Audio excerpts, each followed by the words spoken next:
Thank you for watching Amit Shakil 5858. I am Amir Budnam. I am thankful to all news resources and my entire team.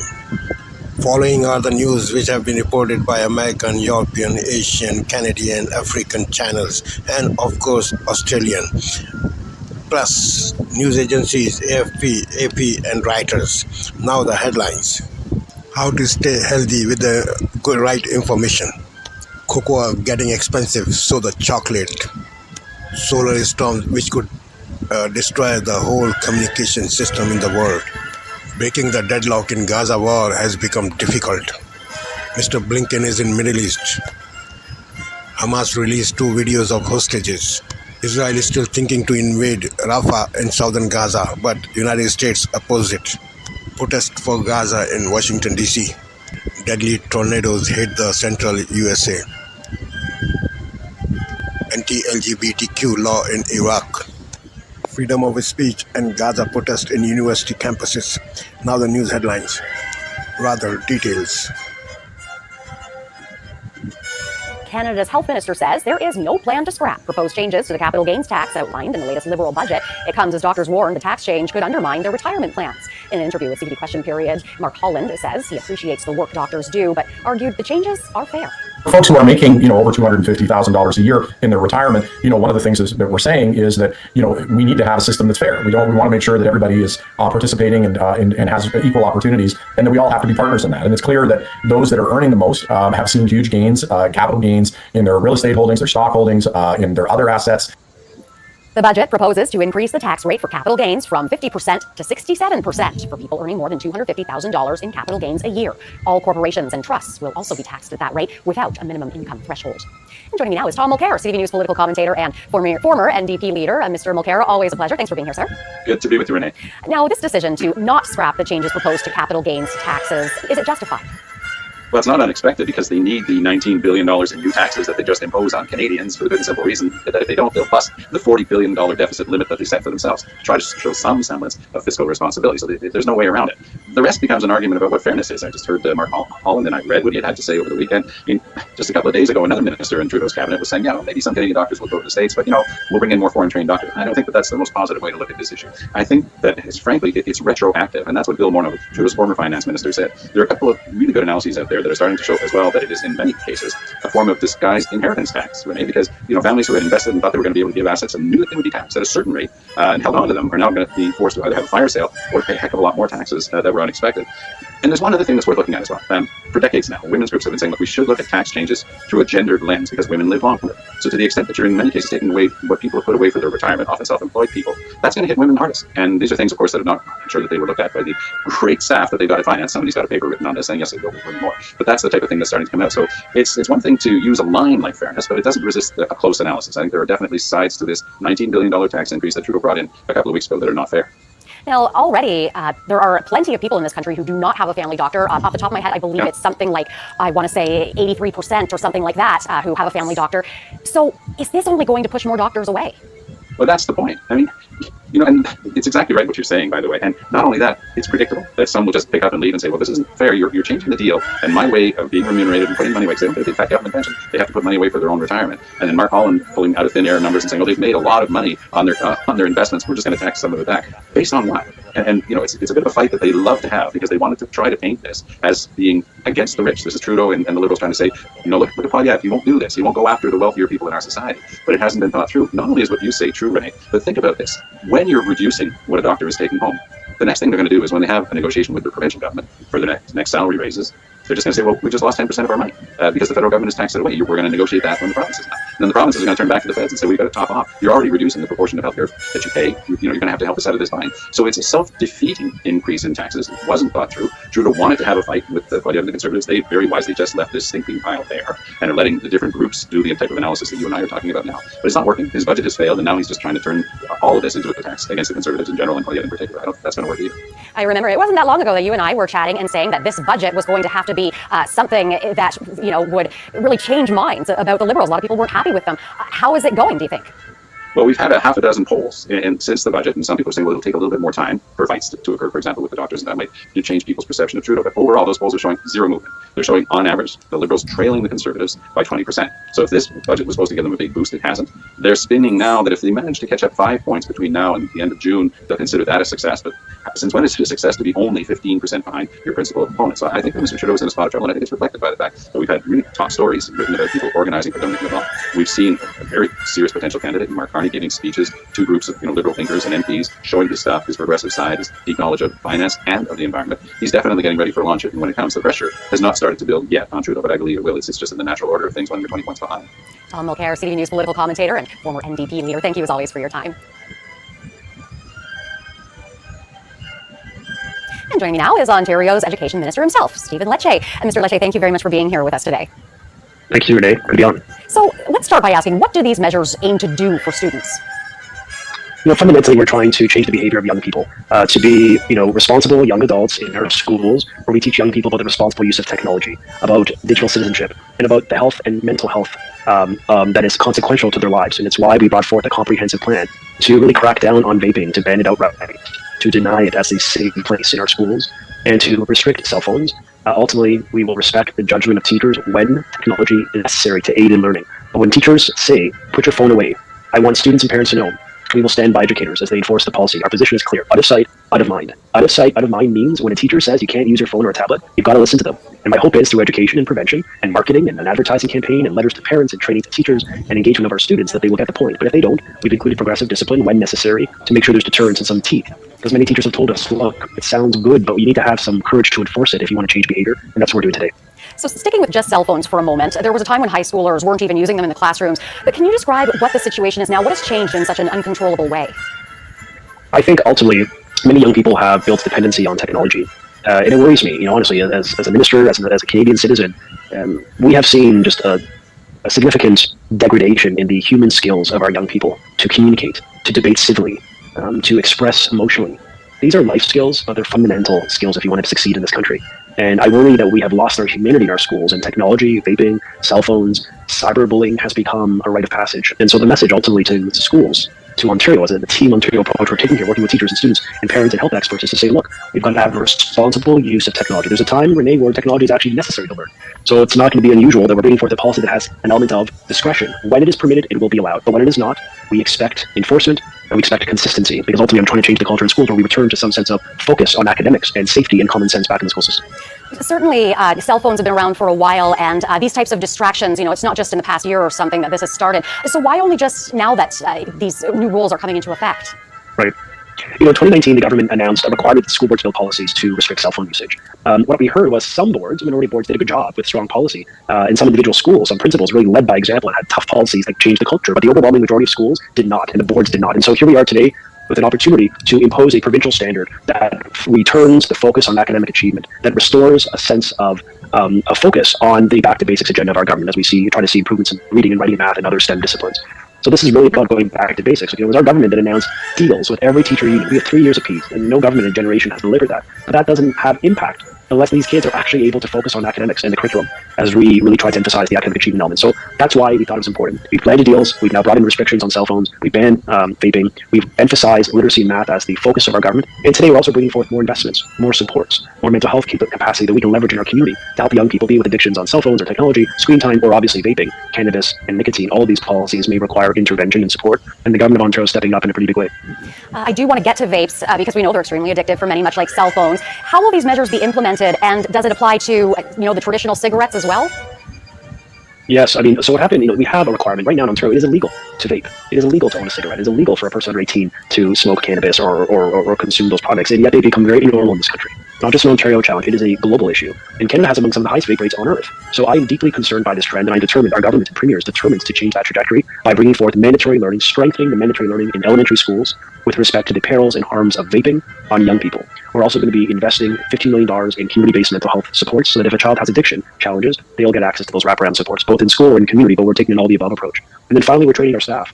We're providing capacity building even to parents. We're going to be funding parent involvement committees. Those are the parent committees in every school. Even at the school level, there's 5,000 schools in Ontario. Every one of them will be eligible for funding so that parents can be engaged to build grassroots campaigns both on cell phones and vaping. And we're going to put clear communication signage in all schools in English and French, standard expectations, standard experience. And the goal is an improvement in academic achievement. I want to see, if someone said, how do you benchmark success? It's improvement in reading, writing, and math, and of course in the mental health of kids.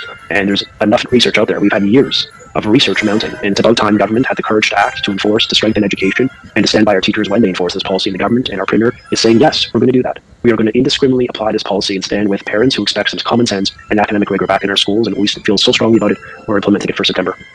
All right, Stephen Lecce, Ontario Education Minister, thank you very much for your time. We appreciate you being here. Did you know that now you can use AI in Adobe Express to make literally any image or text for your design? You can make something. Tonight, deadly storms, tornadoes tearing across the plains. A scene of devastation in Sulphur, Oklahoma. Downtown Sulphur is destroyed. The town taking a direct hit. Dozens of tornadoes roaring across multiple states this weekend, impacting millions. I'm Omar Villafranca in Sulphur, Oklahoma, where a powerful tornado ripped through the main street, flipped cars, and turned businesses into rubble. Tonight, diplomatic mission. Secretary of State Blinken makes his 7th visit to the Middle East since Israel's war with Hamas. The crisis in Gaza, critical. I'm Deborah Patter in Jerusalem, where Benjamin Netanyahu is facing mounting domestic pressure to delay a Rafah invasion and make a deal. Campus crackdowns. New arrests as colleges nationwide struggle to quell anti-war demonstrations. Plus, comedian-in-chief, President Biden poking fun at his age and his political rival at a night of glamour and glitz in Washington, D.C. I've always done well in the original 13 colonies. In 7 battleground states, new CBS polling tonight on the campaign fight. And later, her inventors call her Lucky. Customers call her Rosie.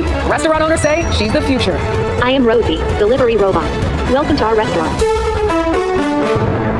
This is the CBS Weekend News from New York with Jerika Duncan.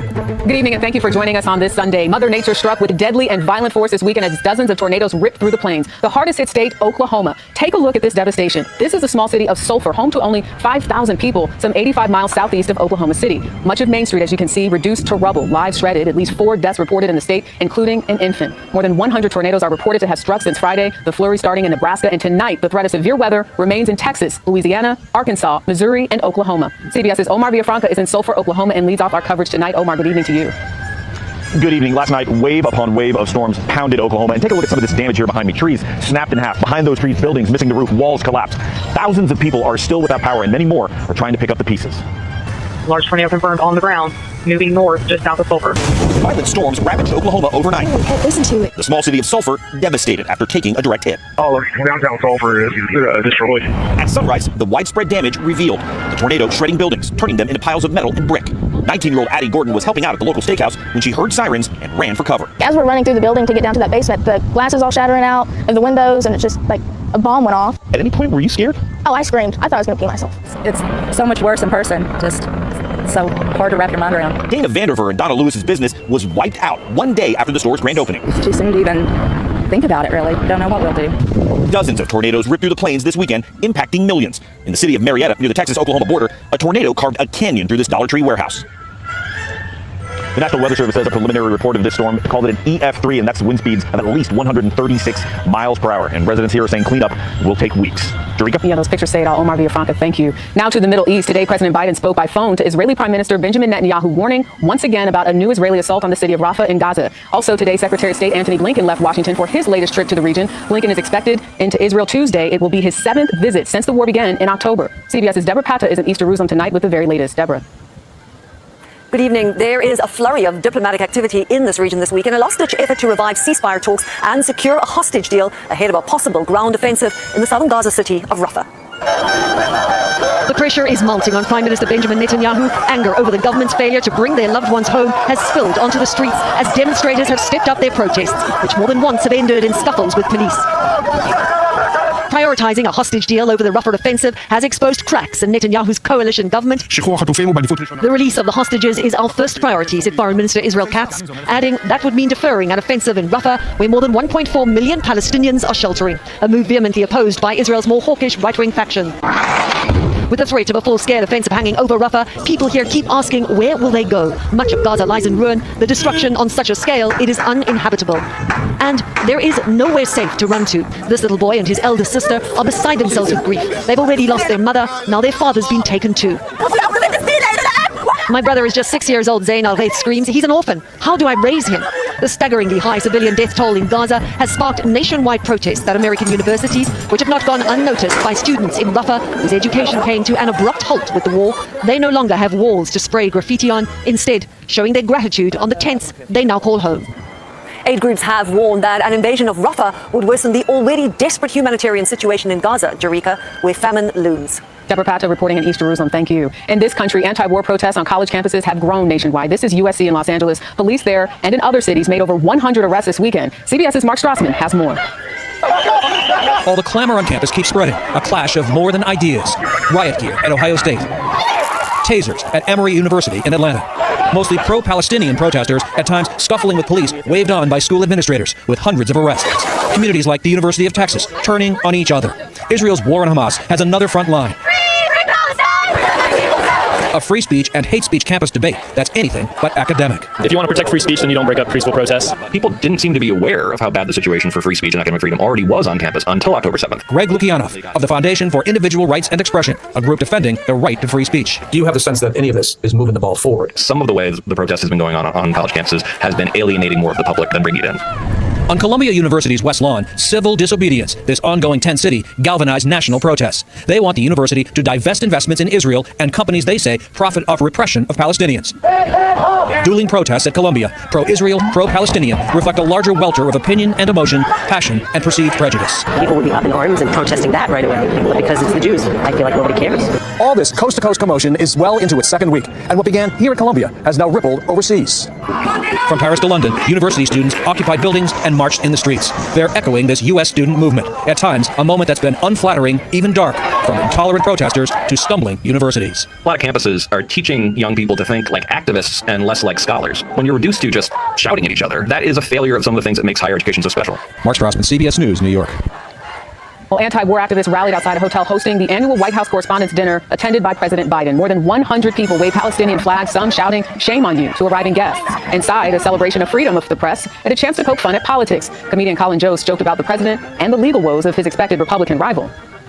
Can we just acknowledge how refreshing it is to see a president of the United States at an event that doesn't begin with a bailiff saying "all rise"? The president also spoke, landing a few punchlines of his own. I'm a grown man running against a 6-year-old. CBS's Skylar Henry was there. Skylar, it wasn't all laughs, though, in what will be a critical election year. Yeah, that's right, Jerica. A bit of a balancing act, if you will. Still, though, it was a night filled with journalists, stars, and top political officials. President Biden poked fun at himself during his speech, but he also took verbal aim against his presumed opponent this November in what's expected to be a very close race. Well, Donald's had a few tough days lately. You might call it stormy weather. Amidst the jokes and jabs at the annual White House Correspondents' Dinner, President Biden detailed his perspective on the stakes for the upcoming election. 8 years ago, you could have written off it as just Trump talk. But no longer, not after January 6th. Former President Trump responded on his Truth Social platform, voicing his displeasure about the event and calling Biden, quote, an absolute disaster. With a little more than 6 months to go before the election, new CBS News polling out today shows a very tight race in 3 battleground states we surveyed: Pennsylvania, Wisconsin, and Michigan, states that helped Biden win in 2020. But registered voters say the impacts of inflation are looming large in their minds and add they aren't seeing an improvement in a post-pandemic economy in their respective states, sparking a downward trend for the president and an advantage for Trump, as Biden trails in the polls with voters when asked whether which candidate, quote, understands the needs and concerns of people like you, an edge he once held in the summer of 2020 when voters were asked the same question. And former President Trump is looking to pick up on that momentum in those battleground states. Because his New York hush money trial breaks on Wednesdays, he'll rally in both Wisconsin and Michigan before being back inside the courtroom on Thursday. Jerica. All right, Skylar Henry, thank you. Today, one of the best players in the history of women's basketball announced that at age 38, she's retiring. Candace Parker played 16 seasons in the WNBA, made the announcement today on Instagram. Parker is a 3-time WNBA champion and 2-time Olympic gold medalist. She said, quote, I will pursue business with the same intensity and focus that she gave basketball. Well, now to Japan, in a centuries-old tradition, one that some parents might not appreciate. Today, massive sumo wrestlers in Tokyo and other sites across Japan made 100 babies cry by gently shaking or swaying them before an audience. Some Japanese believe the 400-year-old ritual wards off evil and brings good health. Straight ahead on the CBS Weekend News, all aboard the big gamble on a new California high-speed train. Later, looking for love in all the wrong places, our investigation of online romance scams. Then the latest in high-tech in restaurants. Meet Rosie. In Las Vegas, construction has begun on what will be the fastest train line in America. CBS's Elise Preston has more. The high-speed rail link will connect Vegas with existing train services in the eastern suburbs of Los Angeles. The developer says it will take about 2 hours to go each way. That's at least twice as fast as driving from LA to Vegas. The all-new electric train will zip along at 186 miles per hour. Secretary of Transportation Pete Buttigieg. An estimated 10 million people will one day ride this line yearly, sitting comfortably on a new train, looking out the window at the Angeles National Forest. This $12 billion high-speed system is expected to create 35,000 jobs. The goal is to start running trains by 2028 when the Summer Olympics return to Los Angeles. In San Francisco's Bay Area, BART used to be the future of public transportation. These are the amenities that give people a new kind of transit experience. But plans don't always work out. The last original BART car is now retired. In 1972, it made its debut, billed as a space-age system. No swaying or jolting. Outfitted with gold carpet, upholstered seats, and the promise of a train every 90 seconds. Free of vibration. Quiet. Smooth. But after more than 5 decades plagued with low ridership, rising crime, and aging cars, BART upgraded and rolled out a brand new fleet, helping Californians connect. Elise Preston, CBS News, Los Angeles. Still ahead on the CBS Weekend News, an update on a CBS News investigation into online romance scams. All week, we've been taking you inside the troubling world of online romance scams. CBS News and Stations reporters found courageous victims nationwide willing to come forward with their stories. CBS's Jim Axelrod reports.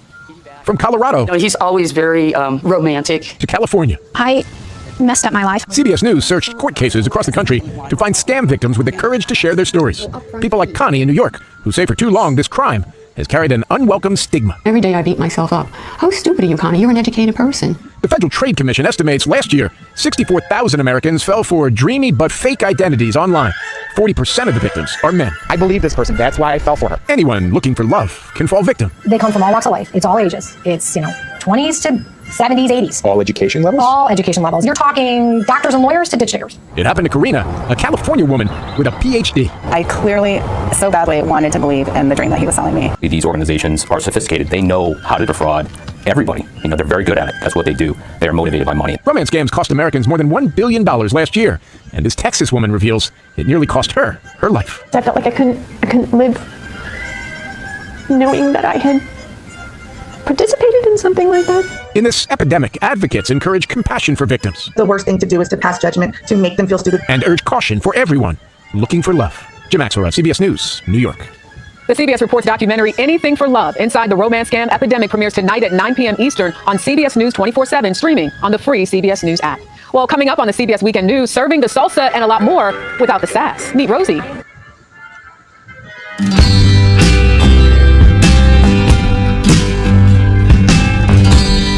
Yango. Different from a taxi.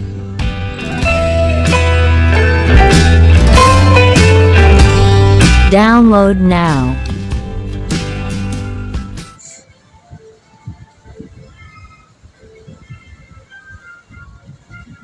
Next.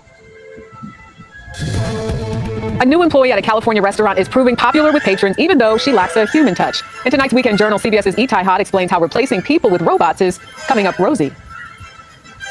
At the Cajun Kraken Seafood Restaurant just east of San Francisco. Something's cooking, and not just in the kitchen. We walked in and we saw it moving around. It was very exciting to see. I am leaving for delivery. Meet Rosie the Robot. She's been worked for the last 2 months now, and she's already a favorite among customers. Rosie's cute. I like Rosie. Very futuristic. That's kind of crazy. Waitress Michelle Magno says from the moment Rosie was powered up, I am leaving for delivery. not only has the service gotten better, so have the tips. People are excited to see her. A lot of my customers call her by Rosie now. Rosie delivers food, picks up dirty dishes, and runs promotions on her screen. She can't actually take orders, at least not yet. I am Rosie. The best part, she's never sick, she's always on time, and for the most part, doesn't have an attitude. The meal you ordered has arrived. Officially called Lucky, she got her nickname Rosie because she reminded customers of another futuristic robot. Rosie, you are worth your weight in leftovers. Thank you. Seen as a solution to the industry's labor shortage, server robots are becoming increasingly popular, with tens of thousands gliding through restaurants across the nation. I am Rosie. And although they can do a lot, there's at least one thing they can't do. A lot of people still need that human interaction. Welcome to our restaurant. And while it may be hard for some people to digest, Rosie the Robot is here to stay. Just don't push her buttons. Now leave me alone. I have work to do. Itai Hot, CBS News, Concord, California. A robot that's focused. Well, that's the CBS Weekend News for this Sunday. Tonight on 60 Minutes, the CEO of a world-leading technology company explains how AI is about to change everything. I'm Jerika Duncan in New York. We thank you so much for watching. Have a great week.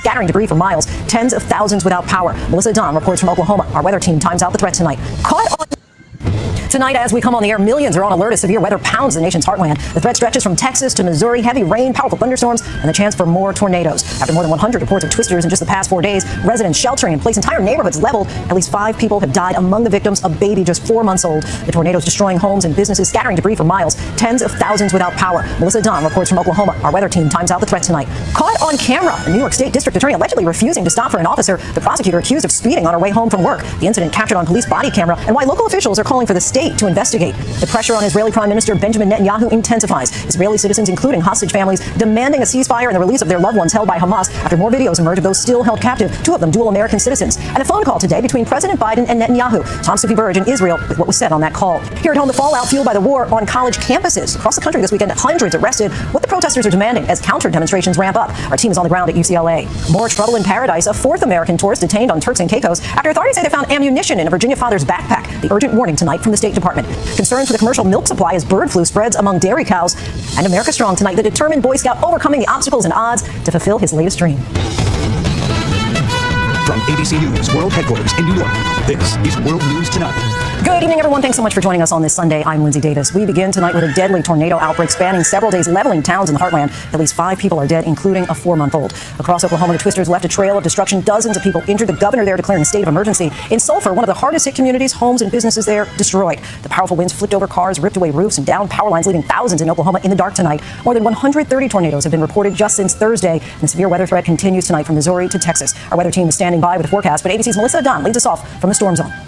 Oh my God, this is massive. Tonight, at least 5 people are dead, including a 4-month-old baby, and dozens are injured after more than 130 reported tornadoes ripped through several states in the South and Midwest. Right here. In Minden, Iowa, several people were injured and 1 person killed, as officials say nearly half the homes there have been destroyed. Omaha, Nebraska also hit hard. Trees ripped from the ground, homes gone. Pretty devastating. It's my wife and I's dream home.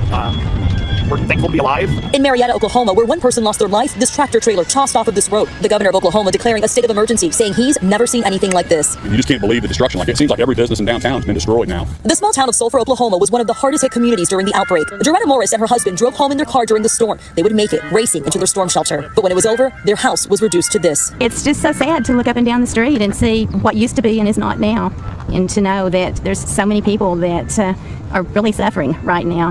The damage in the community of Sulphur is extensive. Now crews have arrived here to the town to help clean up. You can see the roofs here collapsing onto a car. It is going to be a long recovery. Julie Cox ran this small boutique for 13 years in Sulphur. We walked with her as she saw her business for the first time after the tornadoes hit. The building gutted, the awning above the storefront ripped off, those windows shattered. You don't know how much real damage is done here. See it with your own eyes. When you heard that there was a tornado touching down in Sulphur, what was going through your mind? I just started praying. That's all we can do. And despite the devastating damage, she tells us she will rebuild. Yeah, we'll get through it. Lindsay, authorities say it was an EF3 tornado that touched down here in Sulphur, and you can see that damage, homes here destroyed, and so many families here, their livelihood depends on these local businesses that are now gone, and yet again tonight, these families on edge for another round of severe weather. Lindsay? And we know those nighttime tornadoes can be more dangerous. Melissa, thank you. Let's get right to ABC meteorologist Samara Theodore, who's tracking it all for us tonight. Samara, sounds like the threat from these dangerous storms is not over yet. That's correct, Lindsay. The biggest threats remain to be tornadoes and flooding. Now we're tracking 2 regions that are under a tornado watch. First one is south and east of Waco, Texas until 9 p.m. The second area is parts of Oklahoma, Arkansas, and southern Missouri until 11 p.m. And we've already seen some spotted tornadoes in Oklahoma. We also have a flood watch in effect from southern Missouri all the way down to the Gulf Coast states for the next 24 hours. Now let's time this out. You can see this line of storms really coming together through about 9 p.m., sweeping through eastern Texas, arriving in Little Rock, and then tomorrow morning moving through the state of Louisiana, meaning that they could be waking up to some severe storms during that Monday morning commute. We're also tracking the potential for more severe weather in that region previously hit hard. Omaha, Lincoln, St. Joseph. There we could see large hail, a few tornadoes and damaging winds Tuesday afternoon. Meanwhile, on the East Coast, it's been a numbers game. We're looking at some of the hottest temperatures of the year arriving. In fact, in our nation's capital, tomorrow afternoon, we could be around 90 degrees. Lindsay? Wow, what a quick warm up there, Samara. Thank you. Now to the upstate New York district attorney, who is under scrutiny tonight after ignoring a traffic stop. The incident was captured on police body camera video. DA Sandra Dorley is seen having a tense exchange with a police officer. Local leaders are demanding an investigation, and what the DA is saying tonight about that encounter. Here's ABC's Rena Roy. Tonight, growing calls to investigate this New York State district attorney. Stunning police body camera footage obtained by our affiliate WHAM showing Monroe County DA Sandra Dorley moments after authorities say she refused to pull over for a traffic stop last week, instead driving home. The officer following Dorley less than a mile to her garage, confronting her. What is the reason you're so against what I'm doing? I'm doing my job. You say you're a DA? I am the DA. Okay. Okay, let me get you my badge. I am the DA of Monroe County. Dorley admitting she was speeding. I was going 55 coming home from work. 55 and a 35. I don't really care. Claiming she did not hear the sirens and didn't stop because of other cars, appearing to use her position of power to intimidate the responding officer. I understand the law better than you. At one point, she even appears to call the police chief. I'm Phillips Road. Leave me alone. Can you stay over here, ma'am? This is a legal traffic stop. Eventually telling the officer to write her a ticket. I'm the one who prosecutes it, okay? Just go ahead and do it. Go ahead. and ultimately apologizing. You know what I've been dealing with all day? 3 murders in the city. And do you think I really care if I was going 20 miles over the speed limit? In a statement, Dorley saying she pled guilty and had no intention of using her position to receive a benefit, adding nobody, including her district attorney, is above the law. Dorley says she's already paid the fine. Rena Roy joins us now here in New York. Rena, we know county officials are asking for a probe. What can you tell us about their request for New York State Attorney General Letitia James to investigate her conduct? Well, Lindsay, city council members say they are questioning Dorley's fitness to serve because of her behavior. We have reached out to the AG's office for comment, but haven't heard back yet. Lindsay. All right, Rena, thank you. And turning overseas now to Israeli Prime Minister Benjamin Netanyahu, who faces increased pressure at home and abroad over the war in Gaza. Thousands are protesting in Israel, demanding a ceasefire deal to free the hostages. Hamas released this video of Israeli-American hostage Keith Siegel. This is the first time he's been seen after more than 200 days in captivity. Here's ABC's Tom Sophie Burridge. Tonight, amid growing anger from families of hostages and a renewed US-led push to reach a ceasefire, Israeli Prime Minister Netanyahu under intense political pressure. The White House saying it supports a 6-week pause in the fighting. Hamas has not fully rejected it. They are considering this proposal on the table. President Biden speaking by phone today with Netanyahu to discuss the potential agreement ahead of planned negotiations in Cairo this week between Israel and Hamas. Netanyahu's government divided. Right-wing hardliners today threatening to leave the governing coalition if Israel agrees to what they call a reckless deal. On the other side, Israeli war cabinet member Benny Gantz warning if the government doesn't prioritize the hostages, it will, he says, not have the right to continue. Anger boiling over at protests against Netanyahu's government in recent days after Hamas released new videos of 2 American-Israeli hostages. 64-year-old Keith Siegel seen for the first time in captivity speaking under duress as he breaks down in tears. Today, Keith's brother David speaking to me from Rochester, New York, calling on Netanyahu to put the lives of the hostages first. This is a central and critical moment. This opportunity has to be taken advantage of by the Israeli government. That video of Keith released just 3 days after Hamas distributed a separate video of 23-year-old American-Israeli hostage Hersh Goldberg-Polin. Lindsay, President Biden reiterating to Netanyahu the US does not support a ground operation into Rafah on Gaza's southern border, where more than 1 million Palestinians are taking refuge. The Biden administration repeatedly calling such an operation a mistake. Lindsay? Tom, thank you. We turn now to the impact of that war here at home. Campus protests are spreading across the country. Some of the protesters are demanding that schools cut ties with Israel. The violence escalating today at a UCLA protest and across the nation this weekend, hundreds of arrests. More now from ABC's Irene Shaw. Tonight, escalating violence at UCLA, dueling demonstrations between pro-Palestinian and pro-Israel protesters as campuses nationwide struggle to respond to widespread uproar. The school saying a group reached a barrier separating 2 groups of protesters, causing physical altercations, adding, "We are heartbroken about the violence that broke out." There are about 1,000 people out here, a lot of energy. You can see people waving their flags. You can see some people on each other's shoulders right over there, but a lot of anger out here as well. Both Jewish and Palestinian protesters telling me they don't feel safe on campus. It's very concerning to other Jewish students on campus because this is a threat to our culture and our religion. The police, the campus security has not been protecting the Palestinian protesters. This weekend, hundreds of students arrested across the country, from Arizona State to Indiana University and Northeastern in Boston. Many demonstrators demanding their university divest from companies base a profit from the Israel-Hamas war and call for a ceasefire, while counter-protesters demand 100+ hostages be released by Hamas. Cornell University suspending several students and referring some employees to human resources, saying they are deeply distressed by chants made at some of the rallies near the encampment. The protesting group has repeatedly stated that their protest is political and not anti-Semitic, but these chants belie that claim. And moments ago, police walking into that crowd, dispersing those 2 groups, that crowd going from thousands to now just a few people behind me. Lindsay? Zareen, thank you. Next tonight, yet another American was arrested in Turks and Caicos after ammunition was allegedly discovered in his backpack. 4 Americans now possibly face at least 12 years behind bars after a new law there recently went into effect. The new details coming in tonight. Here's ABC's Morgan Norwood. Tonight, we're learning 4 U.S. tourists are facing the possibility of significant jail time in Turks and Caicos for bringing bullets to the islands. We're just scared that he's not going to come home and my son shouldn't have to grow up without a father. Tyler Renwick is behind bars in Turks after authorities say they found 2 9mm rounds in his backpack as he reboarded a cruise ship. The Virginia father now charged with possession of ammunition. The mandatory minimum sentence, 12 years in prison. I understand that there's laws and regulations, but there should be fairness and grace when it comes to things, and especially the intent of them. There's no intent to harm anybody. It comes as the State Department has warned travelers to check their luggage for stray ammunition and firearms before leaving home. Turks and Caicos outlaws guns and ammunition, but stricter laws now make it punishable by jail for everyone, regardless of citizenship. Renwick now the latest American tourist arrested in Turks and Caicos within the past 4 months on similar charges. Back in December, 72-year-old Michael Lee Evans of Texas was detained for possession of 7 9mm rounds. And in February, authorities charging Brian Hagrick of Pennsylvania after ammo was found in his check bag. You quickly learn that there's a lot at stake here. And earlier this month, Ryan Watson of Oklahoma taken into custody after 4 rounds of hunting ammunition was uncovered in his duffel bag. I just hope that they know that at the end of the day, this was an accident. And tonight, Lindsay, TSA admitting it failed to detect the bullets before Ryan Watson was arrested in Turks and Caicos, adding ammunition is prohibited in carry-on bags, and the passengers are responsible for the contents of their luggage. Lindsay? Morgan, thank you. Overseas now, Pope Francis making his first visit outside of Rome since the start of the new year. The 87-year-old pontiff traveled to Venice for a popular arts festival, which featured a Vatican exhibit at a women's prison. He met with the inmates and artists and held a mass. Back here at home overnight, toast, jokes, and protests at the White House Correspondents' Dinner in the nation's capital. Entertainers and journalists were greeted by demonstrators protesting the Israel-Hamas war. President Biden joked about his age while taking several swipes at his rival for the White House, former President Trump. I'm a grown man running against a 6-year-old. Age is the only thing we have in common. My vice president actually endorses me. Trump responded earlier today, calling the dinner, quote, an absolute disaster. There is so much more ahead on World News Tonight this Sunday. The urgent manhunt for a suspect in the death of a Chicago police officer, and what federal officials are saying about the nation's milk supply as bird flu spreads in dairy cows. Next tonight, an urgent search is underway in Chicago for the suspect in the killing of a police officer. The reward for information leading to an arrest is now $100,000. The 30-year-old officer was shot and killed last week while on his way home from work. Police have issued an arrest warrant for a 22-year-old in connection with the shooting. Just before we came on the air tonight, the Houston Texans announced one of their players, wide receiver Tank Dell, is recovering after being shot in Florida. The 23-year-old sustained minor injuries and has been released from the hospital. The team says he's in good spirits. 9 other people were wounded in the shooting at a Sanford bar, all with non-life-threatening injuries. A 16-year-old is in custody. When we come back, concerns for the nation's milk supply as bird flu spreads in dairy cows. To the index now, federal officials say the bird flu outbreak appears to be spreading through dairy cows in the United States. The FDA says preliminary results showed 1 in 5 milk samples tested nationwide had traces of bird flu fragments. Officials say the commercial milk supply is safe. Pasteurization should make the virus inactive. Tonight, WNBA great Candace Parker has announced her retirement. The 3-time WNBA champ and 2-time league MVP called it quits after 16 seasons, saying on Instagram, "I'm proud I've always been true and stayed true to me." Parker is the first player to win a championship with 3 different teams. She also won 2 NCAA titles while at the University of Tennessee.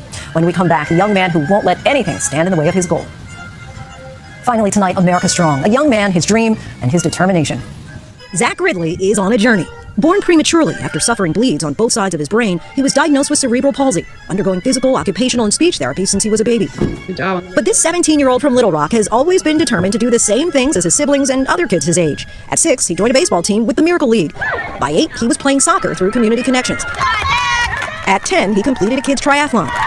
And around that same time, Zach joined the Cub Scouts, and he's been squarely focused on earning the ranking of Eagle Scout, awarded 40 merit badges in the past 6 years, receiving accommodations for only a few, like biking, a requirement for his camping badge. Here he is on the recumbent bike hero to cover the same 15-mile-long route as his scout mates. Today, Zach is working on the last required merit badge. In my 40 years as an adult volunteer, I don't know that I've ever seen a scout who was more excited about reaching a goal, and especially to be an Eagle Scout. His message tonight, that through hard work, you can achieve anything. Work hard, and if you want to achieve something, you can do it, but it may take a little hard work to get there. That hard work paying off, Zach. Thanks so much for watching. I'm Lindsay Davis. I'll see you tomorrow on GMA in the morning. David Muir right back here tomorrow. Have a great night. Thank you for making World News Tonight with David Muir, America's most wanted. Palestine will be free! From the river to the sea! Palestine will be free! From the river to the sea! Palestine will be free! From the river to the sea! Palestine will be free! From the river to the sea! Palestine will be free! From the river to the sea! Palestine will be free! From the river to the sea! Palestine will be free! From the river to the sea! Palestine will be free! From the river to the sea! Palestine will be free! From the river to the sea! From the river to the sea! Palestine will be free! Palestine will be free! From the river to the sea! From the river to the sea! Palestine will be free! Palestine will be free! From the river to the sea! From the river to the sea! Palestine will be free! Palestine will be free! Back up! Back up!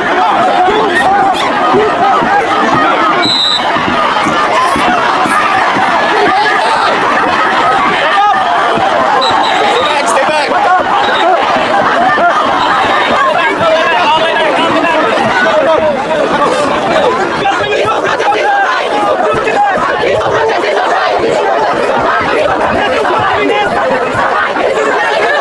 We should punch this place!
What's your name? Free, free, free Palestine! Free, free, free Palestine! Free, free, free Palestine! Free, free, free Palestine! Free, free, free Palestine! Free, free, free Palestine! Free, free, free Palestine! Free, free, free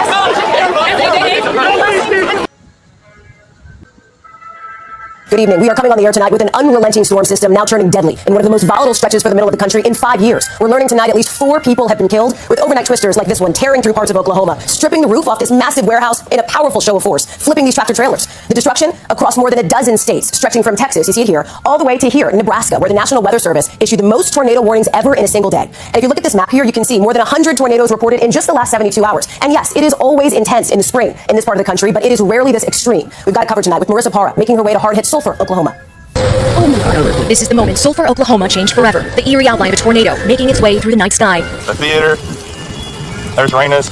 Decimating the buildings beneath it. Just about all of downtown Sulphur is destroyed. Daylight revealing the dramatic scenes of destruction. Businesses and homes in downtown reduced to cinder blocks. We were just so scared. A postal truck tossed like a toy. This building, standing proud for over 80 years, destroyed in seconds. And a desperate search through the rubble. A woman buried under the crushing weight of a building above her. What I saw downtown Sulphur, it's unbelievable. We've had 4 confirmed fatalities. One was here. Just right here on the corner. They just removed her body. Down the road, Bo Thompson had to rescue his neighbors trapped in their shelter underground. We opened the door! You had to rescue them. Yeah, I rescued them. If they would have been in there for a while, they would have been trapped. They probably would have drowned. In Marietta, Oklahoma, the walls and roof of this Dollar Tree facility shredded to pieces. Massive semi-trailers piled on top of each other. All of it part of the massive storm system that officials say brought over 120 tornado reports in 2 days, from Texas to Missouri. States like Nebraska slammed by tornadoes Friday, but on Saturday, it was Oklahoma's turn. So it's a lot to take in. Here, a family grieves on the cinder blocks, once the foundation of their family business. What's today look like for you? Acceptance. Acceptance, just planning the next steps, I guess. You know, just trying to put together what we can and move forward. Moving forward, this community begins the long road to recovery. How does last night change you? Think about life a little bit more. Think about the long picture instead of right now. Marissa is joining us now from Sulphur, where they are just starting to think about the cleanup now, right?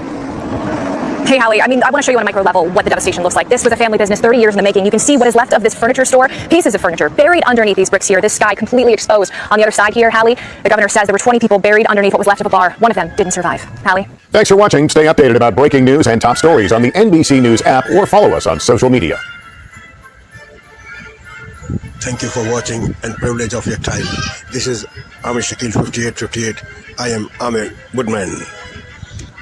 Have a good life.